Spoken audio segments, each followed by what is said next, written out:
Mesdames, messieurs, toute la technique de Zouk TV, bonsoir. Aujourd'hui, nous allons aborder un domaine que très souvent on ne maîtrise pas, qu'on ne connaît pas. On a le plaisir de recevoir un avocat une avocate qui va pouvoir nous parler des droits de réparation. Des dommages corporels. Des dommages corporels. Mes respects, Maître Tanger. Bonsoir à tous et merci de m'accueillir. Alors, je suis heureuse parce que je crois que c'est un domaine qui est très important, puisque le droit de la réparation juridique du dommage corporel, c'est le droit, en fait, qui permet de régir, de traiter de la situation des victimes d'accidents de la voie publique, des victimes d'accidents médicaux, des victimes d'agressions aussi. Donc, des victimes de foyer, disputes oui, dans un foyer. des violences intrafamiliales aussi, effectivement. Alors moi, je suis plus sur le volet accident de la voie publique et accident médical. Je fais aussi les infractions, les agressions. Et je laisse plus à ceux qui font du droit de la famille, c'est sur l'aspect des violences intrafamiliales, mais c'est vrai que ça rentre aussi dans ce domaine. Donc, voilà, ce sont toutes les règles qui sont prévues par la loi, par la pratique des tribunaux, la jurisprudence, pour pouvoir accompagner, aider les victimes. Alors, on ne va pas rendre la santé, malheureusement, on ne va pas rendre l'intégrité physique parfaite telle qu'elle était avant le problème, mais on essaye, en mettant en place différents dispositifs, de compenser financièrement en tout cas, et matériellement aussi, pour que les gens puissent continuer à vivre sans être trop réduisant au maximum l'impact négatif de l'accident. Voilà. Si je comprends bien, vous travaillez sur le justiciable à l'intérieur et à l'extérieur. Tout à fait. Alors, il y a... oui. Tout à fait. En fait, il y a deux volets. Il y a deux types d'avocats dans ce secteur. Il y a l'avocat, j'ai l'habitude la partie de dire... visible, la partie externe. Non, je veux dire, il y a l'avocat, je dis ça pour plaisanter, mais ce que j'appelle l'avocat des méchants, c'est-à-dire c'est l'avocat des assureurs, des établissements hospitaliers, etc. Voilà. Et puis, en fait, ce sont les avocats qui défendent en fait les compagnies d'assurance. Et en face, vous avez les avocats qui se spécialisent en assistance aux victimes. Et moi, c'est le choix que j'ai fait de cette discipline. C'est vraiment pour assister les victimes et essayer de les aider à rétablir un petit peu un équilibre. Parce que quand vous êtes victime, déjà, vous souffrez dans votre chair. Vous avez cette problématique qui impacte toute votre vie personnelle, vie professionnelle.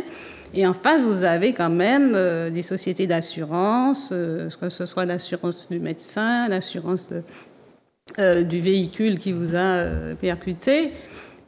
Ils ont des moyens. Ils ont les moyens de mettre les avocats, ils ont les moyens de mettre les experts. Et en face, la victime est souvent isolée, isolée, elle ne connaît pas toutes les procédures, tous les tenants et aboutissants. Et donc, moi, j'ai choisi de me spécialiser. Donc, c'est vrai que j'ai eu des demandes d'assurance, mais je ne prends pas. Je suis que du côté des victimes. Ils ont en face, au niveau des assureurs et autres, vous n'avez que des monstres froids. La seule chose qu'ils veulent, c'est dépenser le moins possible. Alors, on ne va pas généraliser, mais c'est vrai que les assurances, ce sont des sociétés commerciales. Donc, elles ont une logique de société commerciale. Et toute société, on essaye de dégager les profits et puis on essaie de limiter tout ce qui sort, de limiter les pertes. Alors, et puis, voilà, donc... ce qui fait qu'on ne va pas dire que ce sont des monstres froids, mais on va dire que ils ont une logique commerciale qui n'est pas forcément dans l'empathie. Et souvent, je dis ça aux gens parce que même l'assurance, c'est-à-dire votre assurance, vous avez l'impression, ou si vous avez par exemple votre assurance automobile, vous pouvez avoir une protection juridique à côté, vous pouvez avoir ce qu'on appelle aussi une assurance accident de la vie ou accident corporel. Eh bien, même ces compagnies-là, elles ne sont pas toujours à 100% avec la victime. Elles sont dans leur logique commerciale aussi. Et souvent, les gens pensent, mon assurance va m'aider, mon assurance me défend, mon assurance... Alors, je dis, attention, hein, il n'y a pas mon assurance, parce que les assureurs, ils sont des deux côtés. Hein. De temps en temps, ils sont du côté de la victime, mais de temps en temps, ils sont du côté aussi de l'auteur du dommage. Et donc, il y a à travers ça, ils ont des pratiques, ils ont des règles, et ils ne sont pas forcément, effectivement, dans l'empathie vis-à-vis de la victime. Et derrière ça, donc c'est là que j'interviens, parce que c'est un domaine qui est extrêmement technique, c'est complexe. Et je me suis formée, d'ailleurs, j'avais commencé, pour parler un petit peu de mon choix, j'avais commencé, on a parlé des entreprises en difficulté, j'ai fait cette filière-là, j'ai commencé, débuté comme ça dans ma profession d'avocat. Et puis à travers des situations particulièrement injustes que j'ai eu à voir, hein, je me suis dit, voilà, c'est ça, je vais me spécialiser dans ça. Donc j'ai fait, tout docteur en droit que j'étais, mais j'ai pris mes clics et mes claques et je suis retournée à l'université. Donc je suis allée à l'université de Savoie, à Chambéry, parce que c'est une zone où il y a du ski, des montagnes, donc il y a énormément d'accidents, donc ils sont très spécialisés. Et j'ai pris mon année, j'ai repris l'école et j'ai fait ma formation en réparation juridique du dommage corporel avec mémoire, etc. Et puis je suis revenue forte de cette formation pour me mettre au service de mes compatriotes et de mes clients. Alors comment ça se passe en termes d'indemnisation? Vous avez un abac, vous avez un petit monsieur de la tête aux pieds, la jambe coûte tant, le bras coûte tant, comment ça se passe? Alors bon, non, c'est pas tout à fait ça. Alors il y a plusieurs aspects. Il y a d'abord quand on a un accident de la voie publique, enfin que ce soit un accident médical, une erreur médicale, hein, il y a une première phase qui est importante. Bon, la phase en amont de ça, et ce qui est très très important, c'est de savoir constituer son dossier médical, parce que c'est d'abord ça, dossier médical.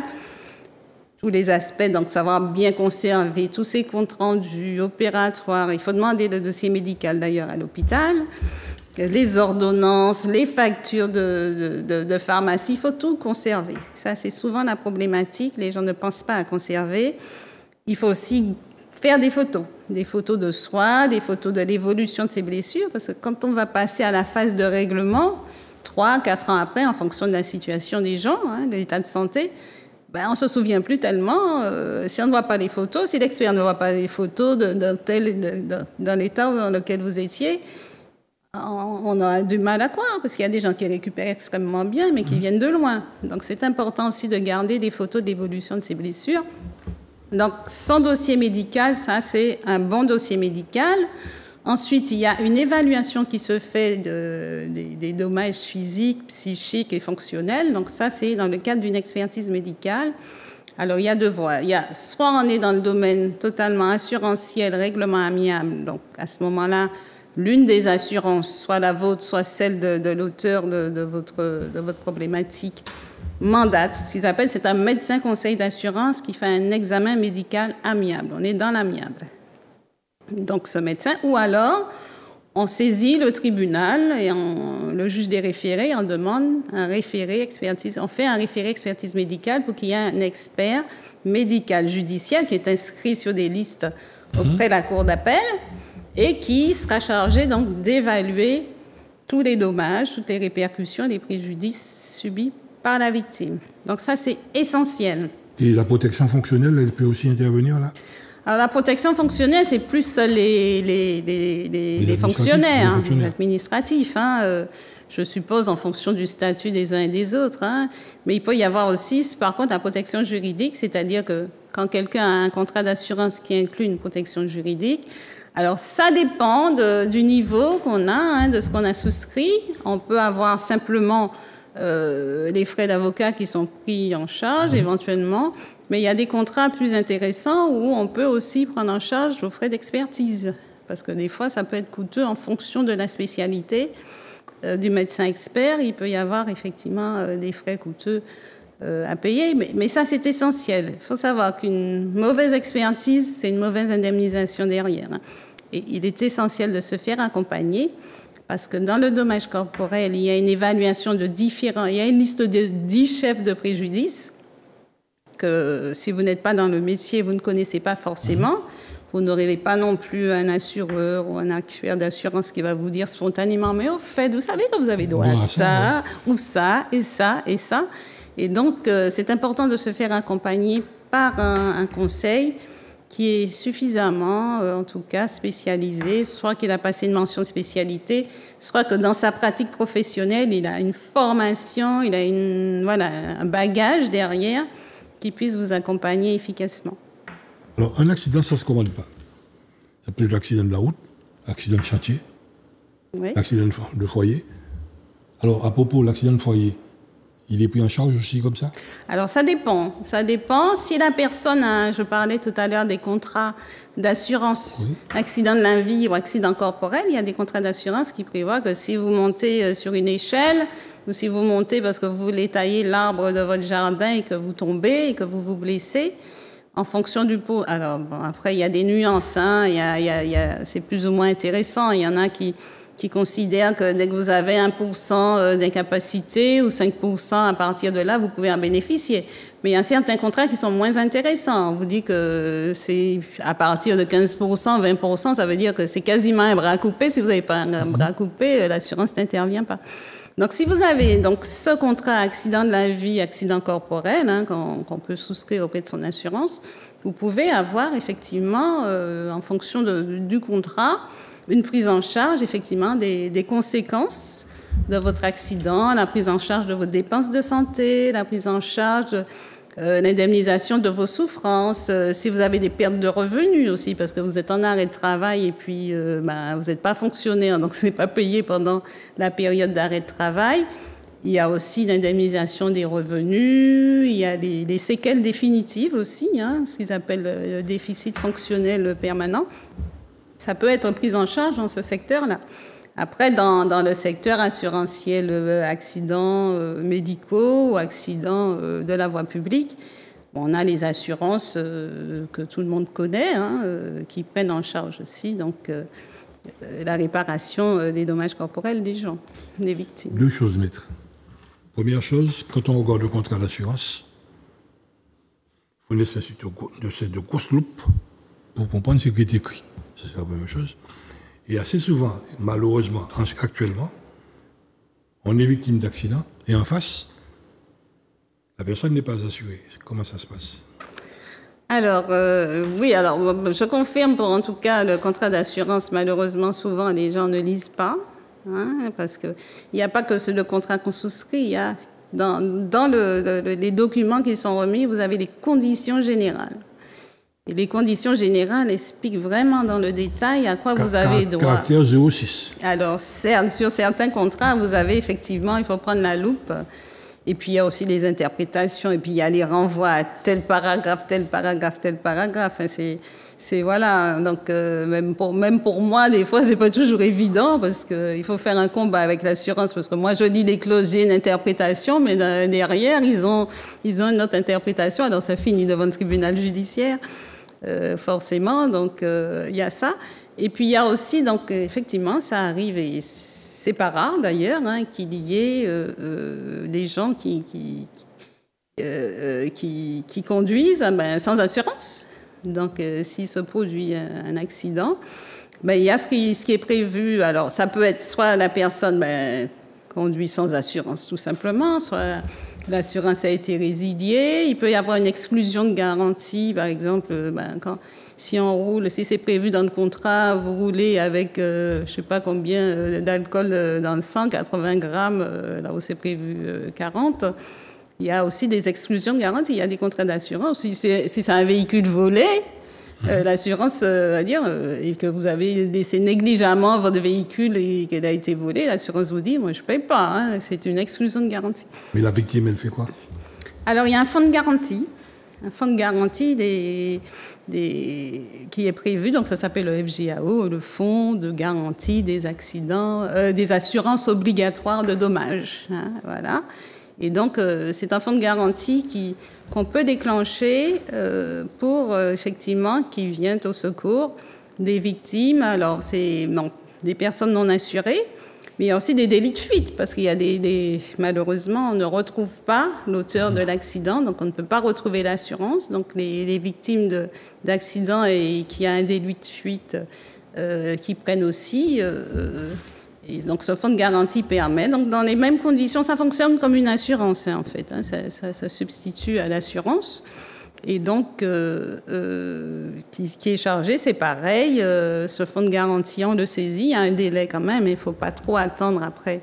Il ne faut pas attendre 10 ans pour saisir le fonds de garantie. En général, c'est dans les deux ans, à peu près. Après je dis 2 ans, oui, c'est ça.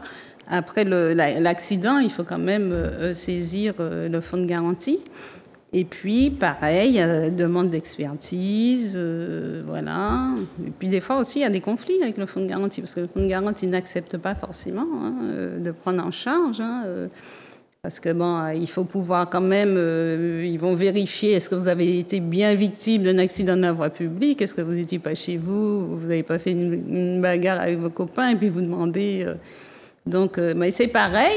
Et ils indemnisent, après expertise, ils indemnisent aussi les victimes de tous les chefs de préjudice qui sont prévus par les textes. Le bon justiciable, c'est celui qui a toutes les assurances.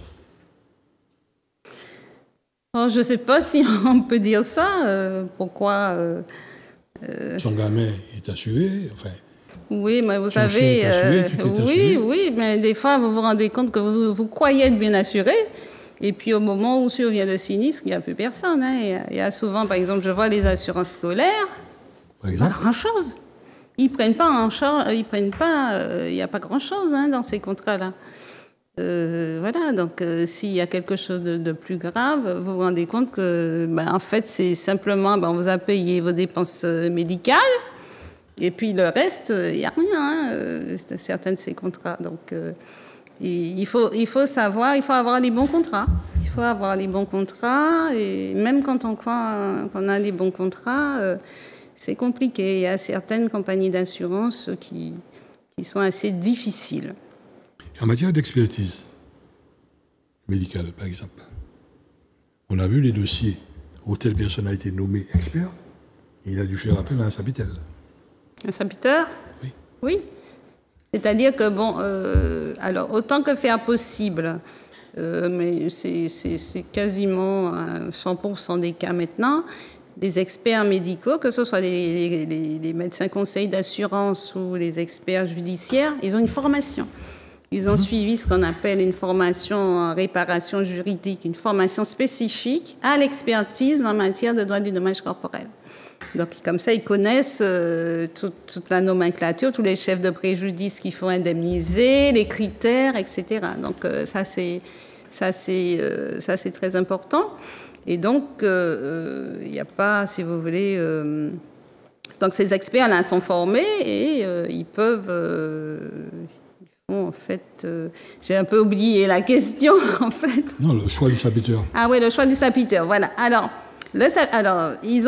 pour certains, en fonction du domaine de spécialité, il y a une formation qui peut être en général, ce sont des médecins. Il y a des généralistes qui sont formés au dommage corporel. Dans certaines affaires, en fonction des problématiques de santé qui se posent, on peut s'orienter vers des spécialistes. On imagine par exemple que la personne a été accidentée et puis qu'elle a perdu un œil. Donc, ça sera un expert qui est ophtalmologue, qui est inscrit. Ou alors, des fois, si c'est un médecin généraliste, un médecin expert généraliste, il peut avoir besoin d'un spécialiste dans tel ou tel secteur. C'est ce qu'on appelle le sapiteur. Et donc, il a la possibilité de demander au tribunal, s'il estime nécessaire, d'étendre sa mission et de lui permettre effectivement de prendre un sapiteur qui va voir avec lui la victime sur l'aspect spécifique de sa spécialité. C'est comme en droit de la construction, ça se fait aussi. Et en cas de problème, on peut obtenir une contre-expertise. Alors oui, c'est possible, parce que c'est une science humaine aussi, donc oui, il peut y avoir possibilité de demander, alors que ce soit, si on est en matière totalement assurantielle, transaction, on est sur un examen à l'amiable, Si on n'est pas d'accord et ce qui arrive, la victime, elle a deux choix, hein. Soit, effectivement, elle demande la contre-expertise, mais souvent, cette contre-expertise sera assez frais, parce que votre assurance vous prend en charge la première expertise, mais si vous n'êtes pas d'accord, débrouillez-vous, trouvez votre expert et faites votre contre-expertise. Donc, ça peut être ça. Donc, il y a des médecins qu'on appelle aussi des médecins recours qui peuvent accompagner, vous les recrutez, des experts, et puis ils accompagnent les victimes. Et on a la possibilité aussi, si on n'est pas d'accord avec un rapport d'examen médical d'assurance, on va dire ça comme ça, de saisir le tribunal et au lieu de faire une contre-expertise privée, on choisit c'est une forme de contre-expertise si vous voulez. Vous demandez en fait au tribunal de désigner un expert qui va tout reprendre de votre dossier médical et faire un nouveau rapport d'expertise. En termes de violence, on a la violence physique, on a aussi la violence psychologique. Ça peut se faire dans les foyers, au travail, un peu partout. À quel moment on vous sollicite? Et à quel moment on se dit violenté par rapport à ça? C'est pareil, hein, aussi bien qu'on va évaluer les séquelles physiques, il y a aussi les séquelles psychologiques. Hein. Attendez, pardon. À quel moment je vous sollicite en tant qu'avocat pour me guider? Les gens doivent venir le plus tôt possible. Hein. Il faut déjà qu'il y ait toute la documentation médicale relative à ces souffrances-là. Bon, si ça se passe en matière de violence intrafamiliale, il va falloir venir déjà au stade si vous avez porté plainte, au stade effectivement de la procédure pénale, voir un avocat. Ensuite, une fois qu'on a effectivement, dans le cadre de la procédure pénale là aussi, il peut y avoir une demande d'expertise judiciaire aussi, puisque souvent on demande devant le tribunal correctionnel, où il peut y avoir aussi un renvoi, ce qu'on appelle le renvoi sur les intérêts civils. Le tribunal correctionnel peut condamner l'auteur de l'accident. Et puis pour la victime, surtout souvent quand on arrive là, la victime n'est pas forcément guérie, consolidée, hein, donc il y a encore des soins. Et donc le tribunal correctionnel peut renvoyer en général. Alors ça c'est essentiellement en matière d'infraction, l'agression, mais on renvoie devant le juge des intérêts civils, qui est le magistrat qui va suivre effectivement l'expertise pour la victime, l'indemnisation de la victime. Donc la présence de l'avocat est nécessaire, donc l'avocat de partie civile, hein, puisque la victime va se constituer partie civile, donc la présence de l'avocat est nécessaire au stade de la procédure pénale, parce qu'elle va assister la victime, elle va porter sa parole, l'avocat vient en renfort du procureur de la République qui va requérir. Et puis ensuite, l'avocat accompagne aussi au stade de l'expertise, pareil. Et puis surtout aussi monter le dossier pour qu'il y ait une indemnisation satisfaisante pour la victime. En termes de victimes, on sait chez nous, on le dit, beaucoup de personnes ne connaissent pas cette formule. En mauvais parole, puis derrière, qu'on retrouche. Vous connaissez? Oui. Donc, on a, dans certains foyers, on entend certaines disputes, et cette personne met le tout sur le compte de l'amour, se disant que jour le temps, il va changer et tout. Alors, est-ce qu'il n'y a pas intérêt pour cette personne, dès le départ, de vous solliciter, pour vous dire, voilà ce que je subis? Oui, pourquoi pas. Hein. On peut aussi aller dans les associations, comme les associations Union des femmes, etc. aussi, où il y a des avocats qui interviennent aussi. On peut se rendre aussi au commissariat ou à la gendarmerie. On peut effectivement aussi. Hein. Bon, j'ai peu vu ça, les victimes venir en amont, mais très certainement, je pense que les personnes qui ont peut-être un avocat habituel, avec lequel il y a une relation de confiance, peut très certainement venir et demander des conseils pour être orienté. C'est tout à fait faisable. Il y a aussi les maisons de justice aussi, hein, qui existent, hein, où vous pouvez avoir. Il y a même aussi au palais de justice, au tribunal, il y a aussi un poste qui est prévu là d'assistance pour les victimes. Et vous pouvez venir, vous êtes accompagné pour lancer votre procédure, vous êtes accompagné pour trouver aussi un avocat, qui prodigue aussi, qui vous donne en fait toutes les formations, toutes les informations pour pouvoir vous défendre et puis faire valoir vos droits et faire valoir aussi le respect de votre dignité de personne humaine. Il y a deux choses que nous entendons dans la société. La justice est longue. On le dit souvent, on longue la justice. Donc la justice est longue. Et la deuxième chose, les avocats, ça coûte cher. Oui, les procédures sont longues, hein, parce que, bon, vous avez dû entendre récemment que les greffières étaient en grève, hein, au tribunal. Hein, tous les tribunaux de France et de Navarre, j'allais dire, souffrent effectivement de l'insuffisance des moyens, que ce soit les moyens humains et matériels. Hein, et puis, il y a beaucoup de dossiers. Hein, c'est extrêmement lourd. Hein, chez nous, il y a à faire. On devient de plus en plus procédurier. On devient aussi procédurier et il y a des domaines qui pèsent énormément. Vous avez beaucoup entendu parler ces derniers temps de la montée de violences, des violences avec armes, des faits graves. Tout ça fait que notre justice est bien encombrée. Alors, les magistrats font ce qu'ils peuvent, mais les moyens doivent venir de l'État, hein, en tout cas du ministère de la Justice. Et malheureusement, ils ne les ont pas suffisamment, donc ça fait qu'on a un petit peu des tribunaux qui sont un petit peu engorgés. Et ça, malheureusement, ça prolonge la durée des procédures. Hein. Alors, ils sont obligés de faire un tri de priorité. On va faire passer des crimes de sang avant certains autres contentieux ou moins graves, on va dire entre guillemets. Mais c'est vrai que c'est un petit peu long. Et puis aussi, il y a aussi dans mon domaine, on ne peut pas régler une indemnisation définitive tant que la victime n'est pas consolidée. Et certaines personnes, en fonction de la gravité, elles seront rétablies au bout de 6 mois, 1 an, et ça peut être plusieurs années aussi. Surtout, d'ailleurs, vous parliez des dommages psychologiques. Ça met beaucoup de temps aussi, des fois, à surgir, à se développer, parce que les gens ne se rendent pas forcément compte. C'est toujours le débat quand je dis allez voir un psychologue, allez voir, voilà. Mais non, vous pensez, j'ai pas besoin, on a l'impression qu'on est fort. Et puis, il peut y avoir une décompensation par la suite, hein, et ça peut mettre du temps à venir comme ça. Hein. Donc voilà. Et puis, l'avocat, c'est notre métier. Hein. On est bien obligé. Ce qu'il faut, c'est choisir le bon conseil. On est prêt à toutes les compréhensions. Moi, en ce qui me concerne, je suis extrêmement attentive, à l'écoute.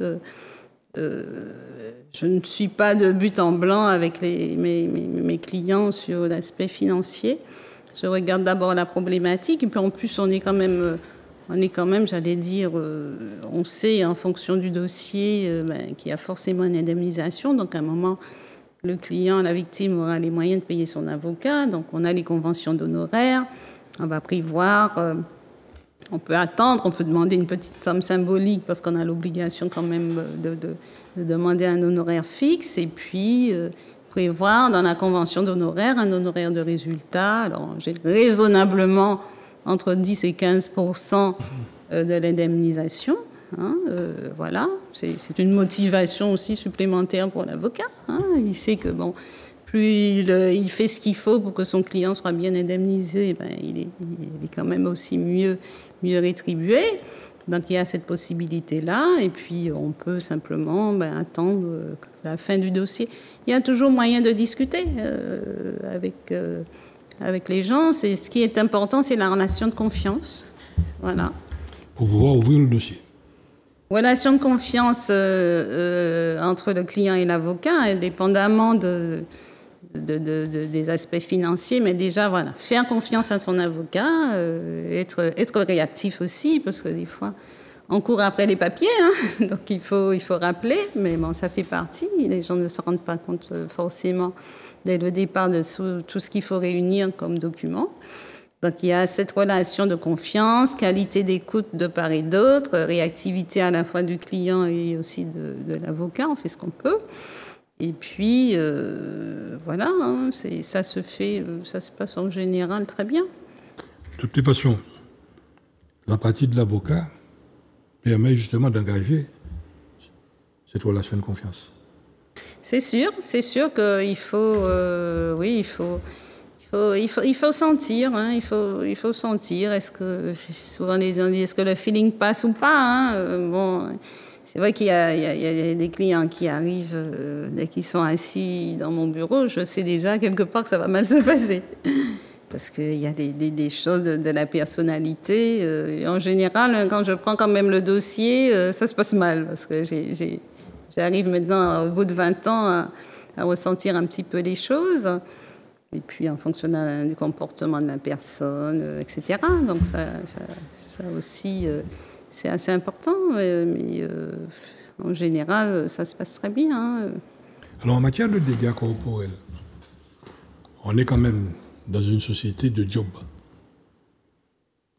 On fait un job pour un job pour un tel, et quand l'accident se produit, il n'y a plus personne. Alors est-ce que vous encouragez cet acte-là, ou est-ce que vous mettez en garde, disons, les donneurs d'ordre, ou ceux qui acceptent de faire le job? Alors, c'est intéressant de soulever cet aspect-là, parce que dans le dommage corporel, il y a ce qu'on appelle la réparation des pertes de revenus.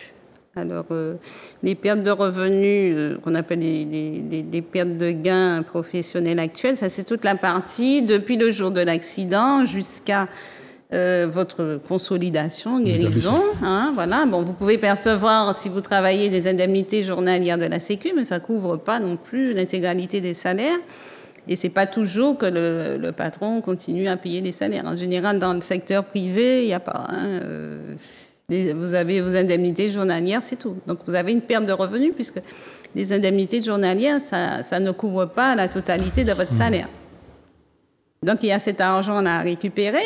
Et puis, il y a aussi ce qu'on appelle les pertes de gains professionnels futurs. C'est-à-dire que si toutefois vos séquelles ne vous permettent pas un jour de retravailler, voilà, parce que vous n'êtes pas en état ou vous avez été déclaré en inaptitude totale à reprendre tout emploi. Donc, il y a aussi cet aspect-là. On doit pouvoir vous payer le salaire que vous aviez avant, hein, puisque vous auriez travaillé au moins jusqu'à votre retraite. Donc, l'assurance doit payer ça. C'est-à-dire que si vous avez une victime, elle a 30 ans, elle avait son CDD, elle travaillait, il y a un accident, elle n'est plus en état de travailler, il va falloir lui payer ses salaires jusqu'à sa retraite. Ça, c'est le cas où on est assuré. Alors ça, c'est... Oui, non, ça dépend. C'est dans le cas où l'auteur de l'accident est assuré, parce que c'est l'assurance de l'auteur de l'accident. Mais le fonds de garantie, c'est pareil. Hein. Si vous avez quelqu'un qui n'est pas assuré et que vous vous retrouvez dans cette situation, le fonds de garantie va aussi vous payer. Puisque si vous n'aviez pas eu l'accident, vous auriez continué à travailler. Donc, il faut vous payer vos salaires. Alors, pour revenir avec le jobber, le problème, c'est qu'il faut avoir un travail déclaré. Si vous êtes jobber et que voilà, vous avez vos petits revenus au noir, ben ça c'est pas vous ne serez pas indemnisé de vos pertes de revenus. Il faut pouvoir produire un contrat de travail, il faut que les choses soient carrées, quoi. Donc c'est sûr qu'on n'a pas intérêt à le faire. Ceci étant dit, la personne qui vous prend un job, vous pouvez quand même rechercher sa responsabilité, hein. Voilà. Il y a peut-être un contrat d'assurance derrière, il y a la responsabilité civile aussi. Même pénale des fois. Ou pénale aussi, d'ailleurs, tout à fait. Ce qui veut dire que bon marché coûte cher.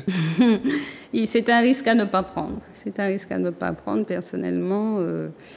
Il faut se renseigner, surtout pour des choses dangereuses, hein, des travaux dangereux. On a eu mort d'hommes en voilà. Martinique pour ça. Comment? On a eu mort d'hommes en Martinique pour des jobs. Tout à fait, bien sûr. Hein, bien sûr, bien sûr. Après, on va dans le pénal. Hein. La personne qui a pris le risque d'embaucher un jobber pour élaguer un arbre et puis qu'il tombe, c'est grave. Hein. C'est effectivement du pénal. Et puis derrière, la responsabilité civile, et puis l'indemnisation. Hein. Vous pouvez être amené à vendre votre maison, hein, pour pouvoir indemniser quelqu'un qui est grièvement atteint, hein, qui garde des séquelles importantes. Donc, c'est un risque à ne pas prendre. Il faut faire travailler les professionnels, hein, c'est comme pour tout. Et puis, ça permettrait aussi de résoudre les difficultés aussi que rencontrent les entreprises. Hein. Il faut faire les choses carrées. Il faut s'assurer que son entreprise est bien assurée. Il faut s'assurer que les gens sont bien déclarés. Comme ça, vous êtes à l'abri. Si toutefois, il y a un dégât. Et un accident, c'est vite arrivé. Tout à fait. même disons très vite arrivé. Tout à fait, malheureusement. On a eu des exemples comme ça, mort d'homme, où finalement on continue à voir prospérer le job au niveau social. C'est beau, mais à la fin, dans l'usage. Oui, on comprend que bon, pour des gens, ils sont un peu dans la survie, hein, et puis bon, on a un marché du travail qui est difficile, mais c'est un risque qu'il vaut mieux éviter de prendre. Alors, en termes de valeur, je dirais, prenons le cas des membres. Ma main droite, elle est plus indemnisée que ma main gauche, ou inversement, non? C'est vrai. C'est-à-dire qu'il parle du membre dominant. Le membre dominant, donc, qui est la main que vous utilisez, que vous soyez gaucher ou droitier, mais c'est votre main avec laquelle vous travaillez. Et voilà. Alors, il y a en la matière ce qui a été créé et sur lesquels travaillent les experts d'assurance et les experts judiciaires. Ça s'appelle le concours médical. En fait, ça a été fait il y a pas mal d'années, ça remonte dans les années 2000, hein, début 2000. Il y a des experts, des médecins, ils se sont dit à un moment, bon, il faut quand même qu'on trouve une solution parce que pour essayer de mettre tout le monde au même niveau, quoi, une égalité de traitement. Et ils ont décidé, donc ils ont disséquer le corps humain et toutes les séquelles possibles. Et en face, on a mis, en fonction de la gravité de l'atteinte, il y a un taux. Il y a un taux qui est prévu pour de déficit fonctionnel, un taux de séquelles, quoi. Hein. Et c'est tout l'objet aussi de l'expertise médicale, donc de pouvoir effectivement faire évaluer ça. Hein, si la personne garde des séquelles définitives, donc il y a un pourcentage, et c'est vrai qu'en fonction de l'organe que vous perdez, ça sera plus ou moins rétribué. Donc, si vous perdez un œil, donc on considère que vous avez 25% de déficit fonctionnel. Bon, si c'est un droit, c'est en dessous de 10%. Enfin, tout a été fait comme ça. Alors, c'est pas parfait. Et puis souvent aussi, ce que je reproche à ce barème, c'est de ne pas tenir compte aussi du retentissement psychique, psychologique, hein, parce qu'il y a aussi ça. Bon, à l'époque où ils ont fait ça, on était moins sûr, effectivement, l'indemnisation des séquelles psychiques. Hein. Après, ça a évolué un petit peu. Bon, il y a encore un peu mieux faire là-dessus. Mais bon, il y a un outil qui existe. Et donc, une fois qu'on a obtenu l'expertise, donc l'expert va fixer les différents taux. Hein, alors, il doit répondre à beaucoup de questions. Hein. Il faut évaluer ce qui concerne le déficit fonctionnel temporaire, c'est-à-dire toute votre période de souffrance. Alors ça aussi, il y a des classes, hein, très près de l'accident, moyennement, ensuite plus près de la guérison, c'est pas évalué pareil. Il doit évaluer vos souffrances aussi, ce qu'on appelle les souffrances endurées. C'est évalué de 1 à 7, donc en fonction de la nature des blessures. Si vous avez eu de la kiné, tout ça, voilà, on a bien tordu tout ça, ça fait bien mal. Donc, il évalue les douleurs, il évalue vos séquelles définitives. Il doit prévoir aussi si vous gardez, s'il y a un risque d'aggravation aussi dans les années qui viennent. Et puis aussi, il évalue tout ce qui... Et puis, il y a le préjudice esthétique aussi, qui est important. Vous avez eu des pansements, vous avez eu un fauteuil roulant, vous avez des cannes anglaises, tout ça, ça s'indemnise. Et c'est pareil aussi, une fois que vous êtes consolidé, il y a un préjudice esthétique définitif, vous avez gardé une boiterie, vous avez une jambe en moins, etc. Donc, tout ça, c'est le travail de l'expertise à partir de donc, ce concours médical. Et on se bat beaucoup parce que bon, les experts sont très attachés à ce barème-là. Et on essaie de leur en détacher en disant que vous ne pouvez pas quand même, comme on dit, chaque personne est une personne, chaque personne réagit différemment. Les gens ne supportent pas de manière identique le niveau de souffrance. Par exemple, les enfants, ils peuvent supporter des niveaux de souffrance assez élevés. Les adultes, moins, par exemple, etc. Donc, il faut se battre avec eux. Et donc, c'est très important. Et c'est à partir de ça que nous, derrière, l'avocat, on va passer et on va transformer tous ces taux-là en chiffres, en indemnisation financière pour la victime. Là, actuellement, on a un volet qui, de plus en plus, prend de la puissance, c'est le volet environnemental. En termes de dégâts corporels par rapport liés à son environnement. Mm-hmm. Et c'est quelque chose, je ne sais pas si vous avez travaillé dessus, si vous voyez venir Alors, bon, on n'est pas tout à fait là parce qu'on parlait du dommage corporel. Ceci étant, là où mes activités rejoignent votre question, c'est que j'interviens aussi pour le collectif des ouvriers et ouvrières agricoles sur l'empoisonnement à la chlordécone.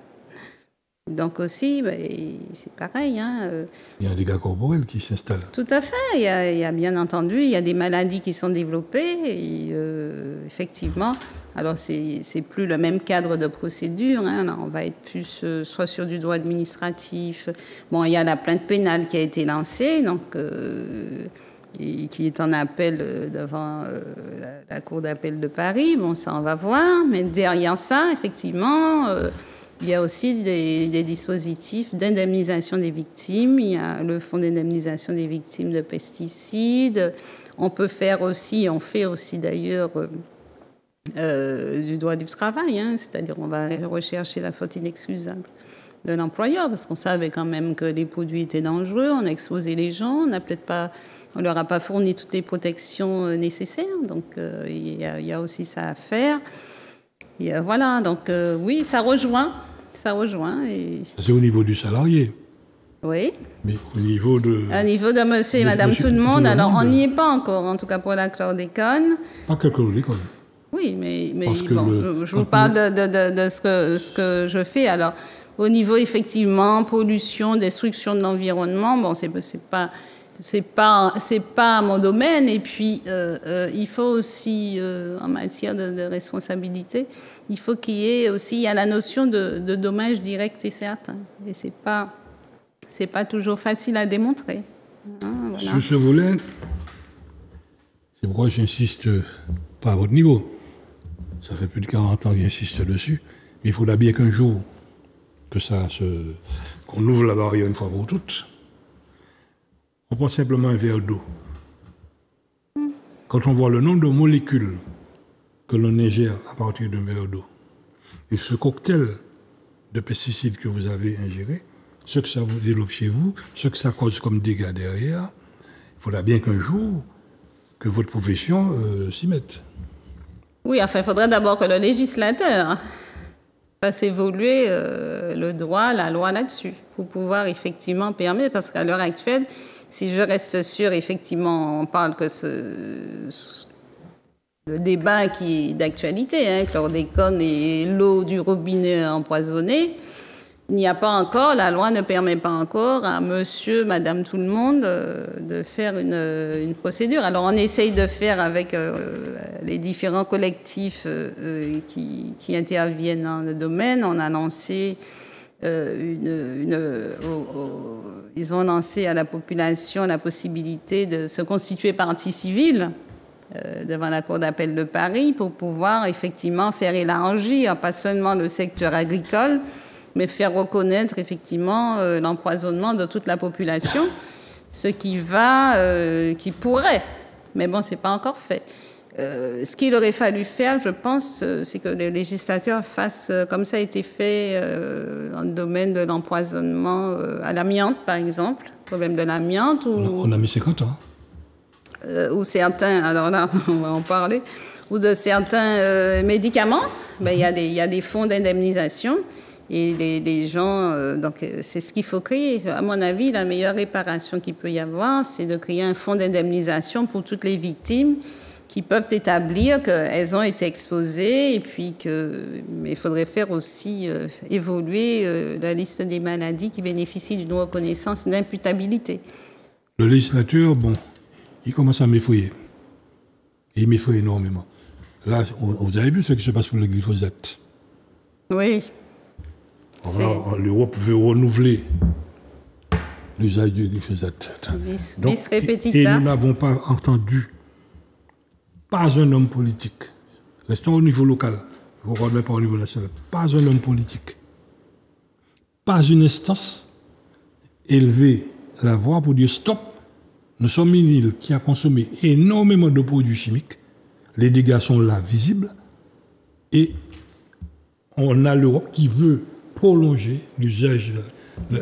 Non, il y a un problème. C'est toute la contradiction. Hein. D'un côté, on va nous effrayer, réchauffement climatique, protéger ci, etc. Et puis d'un autre côté, ben, le même législateur qui essaie de nous brimer un peu pour qu'on respecte mieux le climat, qu'on fasse ceci, cela, ben, lui, il va continuer voilà. Donc, bon, vous savez derrière qu'il y a des lobbies industriels qui sont extrêmement puissants. Maître, le plus grand lobby, c'est la population. Le plus gros lobby, c'est la population. Je sais. L'histoire de la chlordécone, j'ai passé ma vie dessus. Et l'État a menti à la population, a trompé la population sur cette affaire-là, en faisant croire que seule la chlordécone était un problème. Alors que dans l'eau du robinet, on a plus de 375 molécules, et simplement, gentiment, poliment, on nous dit qu'on n'a pas dépassé la dose maximale décidée par l'homme. Mais quand on prend un petit dé à coudre, de quel que soit l'alcool, 15, 20, 30, 50 petits dés d'alcool, on voit ce que ça donne. C'est le même effet chez l'homme avec le cocktail pesticide. Et on a vu des personnes qui ont fait leur fonds de commerce sur la chlordécone, ils sont entrés dans le tunnel chlordécone, et ils ne veulent plus entendre parler d'autre chose que chlordécone. Et ça a été l'erreur grave de la Martinique. On a même eu un avocat vinaigrette. Un avocat vinaigrette qui s'est chargé de faire de la basse politique sur cette affaire, et on voit là où on a été entraîné dans la question de non-lieu. Donc c'est pourquoi je vous dis, c'est quelque chose d'ultra délicat. Maintenant, les preuves scientifiques sont là. Toute la littérature, c'est la chose la plus documentée qui puisse exister. Maintenant, vous avez la possibilité, en fonction de clients, en fonction des victimes et autres, vous avez la possibilité de créer la jurisprudence. Le problème, c'est qu'il faut avoir la loi. Il faut avoir la loi. Il faut avoir un texte, quoi. Pour pouvoir prendre les choses à l'échelle de toute une population, il faut avoir le texte. Mais je suis d'accord avec ce que vous dites. Hein, la mobilisation populaire est essentielle. C'est essentiel, mais c'est pas facile. Nous sommes d'accord, c'est pas facile. C'est pas facile de mobiliser les gens. On a organisé des réunions, etc., etc. Et puis, il n'y a pas grand monde qui se présente, alors que tout le monde est concerné. Hein, mais voilà, mais ça évolue, ça se met en place, et il faut du temps pour la prise de conscience, malheureusement. Malheureusement. Allez faire comprendre à un chef de famille qui nous regarde là, qui va s'acheter une caisse de poulet pour 10 jours, bourré d'hormones de croissance. On voit la chose dans la société. Mais il vous dit qu'il a coûté 10 euros. Mais les dégâts corporels derrière, on les mesure là aujourd'hui. D'accord, mais il faut voir aussi que, bon, avoir aussi les moyens qu'ont les gens aussi, parce que, voilà. Nous sommes d'accord, mais madame, maître, pas un vieux dinosaure. On ne mangeait pas du poulet tout le temps. Oui. On mangeait pas. Donc, il y avait des choses. Enfin, il y avait une éducation qui était mise en place pour savoir manger ce qu'on a à manger. Or, aujourd'hui, je prends l'exemple de dimanche, quand on voit les queues sur la route que les gens font pour le mot, bourré d'hormones de croissance, alors qu'un bon poulet, si le politique, justement, à propos de politique, surtaxait ces produits-là. Ça devrait même mieux être interdit, carrément, puisqu'on sait parfaitement que ce sont des produits qui sont nuisibles. Oui, c'est ça qui est scandaleux. Hein, c'est qu'effectivement, en parfaite connaissance de cause, on autorise, alors on essaie de limiter les dosages, mais comme vous dites, de produit en produit, de molécules différentes, ça finit par s'accumuler. Ça, je suis d'accord. Et puis, c'est vrai que là aussi, il devrait y avoir une volonté politique. Moi, je ne veux pas trop sortir de mon domaine, mais il faut réguler cette histoire de malbouffe avec la multiplication des fast-food, etc. Quand on voit le pataquès que l'on a fait pour le vaccin du Covid, si ce même pataquès, on l'avait fait pour l'empoisonnement de la population, pour son alimentation, pour son train de vie. Oui, mais ça s'est fait sur le long terme, ça s'est fait de manière insidieuse, c'est pas venu pareil. Hein, mais je suis d'accord qu'une forte mobilisation pourrait faire changer les choses, évoluer la législation. Mais je suis d'accord pour dire qu'après tout ce qu'on a vécu, c'est un vrai scandale qu'on puisse encore Alors qu'on sait parfaitement, hein, autoriser, reconduire le glyphosate, c'est comme pour la chlordécone, c'est ce qui s'est passé. On a de dérogation en dérogation, de prolongation en prolongation, alors qu'on sait parfaitement les dégâts que ça fait pour la santé humaine, mais aussi pour la nature, hein, parce que les abeilles disparaissent, on va avoir vraiment un problème avec les pollinisateurs. Hein, donc, quand je vois dans les écoles, les établissements scolaires primaires, les dégâts de la puberté précoce, les dégâts de la puberté précoce. Tout à fait, hein, tout à fait. Et puis les produits sont trafiqués. Je me souviens, j'étais aux États-Unis et il y avait un procès sur justement cette histoire de malbouffe. Et quand j'avais regardé dans la procédure, hein, dans les différentes écritures des avocats, il y avait la composition de la frite. C'était même plus de la pomme de terre. Hein. Ils avaient fait tout un mélange recomposé, recomposé en frites. Reconstitué ça. Reconstitué, et c'est même pas une pomme de terre qu'on a coupée et qu'on a... voilà, donc c'est vrai que c'est assez effrayant, je suis d'accord. Et à propos des États-Unis, Gilles Xerlini, le professeur Gilles Xerlini, c'est lui qui a accompagné le jardinier, qui a gagné le procès face à Monsanto. Ça n'a pas été simple. Hein. Et il aime la Martinique davantage que nous. Et souvent, quand on discute, il ne comprend pas. Ouais. Et nous avons tous les atouts en main. Nous avons les avocats, on a tous les professionnels. Oui, mais encore faut-il qu'il y ait des citoyens victimes qui soient volontaires aussi. Hein. Là aussi. L'avocat ne peut pas y aller tout seul. Hein. Non, c'est là qu'il ne comprend pas ce comportement. Enfin, il y a ça, il y a la volonté, et puis il y a aussi... on se bat dans le cadre, malheureusement, d'une législation, et c'est pas évident de la faire. Il faut du temps. C'est comme, pour revenir à ma matière, le droit du dommage corporel, c'est un droit qui s'est fait et constitué au fur et à mesure par la pratique des tribunaux, par le combat des avocats. Chaque fois, on a fait... Voilà, la jurisprudence, on a fait évoluer, prendre en compte tel préjudice, par exemple, ce qu'on appelle un préjudice d'établissement. Si vous êtes blessé et que, par exemple, vous gardez un problème au genou et vous êtes croyant, vous êtes religieux et vous ne pouvez plus vous mettre à genoux pour prier. Alors, j'ai dit un préjudice d'établissement, ça s'appelle un préjudice permanent exceptionnel. Mais ça s'indemnise. Le fait que je sois croyant, j'allais à la messe tous les dimanches, j'avais l'habitude d'être à genoux, de faire ma prière. Et puis là, avec les séquelles, je ne peux plus être à genoux, ça s'indemnise. Mais ça, les gens ne le savent pas. Il y a énormément de choses comme ça. Maître, tout le plaisir était pour nous de vous recevoir. Nous espérons vous revoir assez bientôt. C'est un domaine qui est très, très, très vaste. Oui, il faut qu'on parle des accidents médicaux. Ça, c'est très important. Si vous avez une conclusion à faire, ça aurait été laquelle? Que je dise aux gens de ne pas avoir peur. Il faut faire valoir leurs droits. Il ne faut pas se contenter, parce que souvent, on se contente de ce que propose l'assureur. Donc, il faut, même si on vous offre on vous fait une offre d'indemnisation, n'hésitez pas à aller consulter, demander un avis à un avocat qui est suffisamment formé dans ce domaine, hein, qui a une pratique dans ce domaine. Donc, ça, c'est important. Alors, je sais que les gens, des fois... Il y a des urgences de vie qui font que il faut bien manger, donc on accepte. Donc, toujours se faire conseiller et puis à son niveau, bien conserver. C'est vraiment le problème de la conservation de toutes ces pièces médicales, de toutes les preuves. Voilà, et puis il faut se rapprocher. C'est comme pour toute chose. Voilà, il faut se rapprocher d'un spécialiste et puis ne pas craindre de faire valoir ses droits et puis d'obtenir. On a droit à une réparation intégrale de tout ce qu'on a subi comme préjudice. Donc il faut faire le nécessaire. Il faut pas baisser les bras.